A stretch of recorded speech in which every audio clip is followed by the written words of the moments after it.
So, এই যে আমার পেছনে সজীব ভাইয়ের কাছে আমি আজকে দ্বিতীয়বারের মতো সাজলাম। আর আমি আমার চোখ দেখে পাগল হয়ে গেছি, আগেরবারও বলতেছিলাম।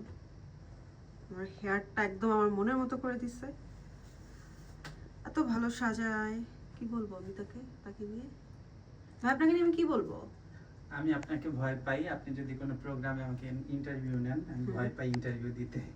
আপনি যদি আমাকে ধরেন। না, আমি সবাই বলে আমি নাকি ধরি। আমি আসলে ভালো, আমি কাউকে উল্টোপাল্টা প্রশ্ন করি না। বাট আপনাকে ধরলে অনেক কিছু পাওয়া যাবে, এটা আমি জানি। অনেক নায়িকার অনেক সিক্রেট মেকআপ রুমে, আপনি নিশ্চয়ই অনেকের ব্যাপারে জানেন, তাই না? হ্যাঁ জানি, কিন্তু এগুলা তো বলা যাবে না, তাহলে নায়িকারা হচ্ছে আর নিবেন আমাকে।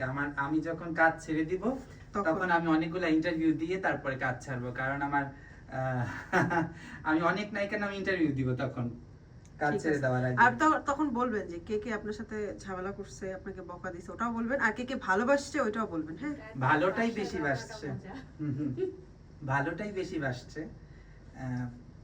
আমি যে আপনাকে সাজাইছি, আমার নিজের কাছে অনেক বেশি ভালো লাগছে। আপনি এত লক্ষ্মী, আমাকে একদম কোনো ডিস্টার্ব করেননি, এটা সবচেয়ে বেশি ভালো লাগছে। কারণ আমি সাজুগুজু বুঝি না, আর আপনি অনেক ভালো পারেন আমার মনে হয়েছে, কারণ আমি আমার নিজের অনেক চেঞ্জেস দেখতে পাইতেছি। নরমালি আমি তো সাজুগুজু ভাবে করি না, তো লক্ষ্মী তো হতেই হবে। আপনার কি সত্যিই ভালো লাগছে? আমার আসলেই ভালো লাগছে। Thank you. নেক্সট টাইম আমাদের আরো কাজ হবে ইনশাআল্লাহ। আমি বলছিলাম না যে আমার বিয়ে শাদীর ব্যাপারে এটা সিক্রেট ছিল।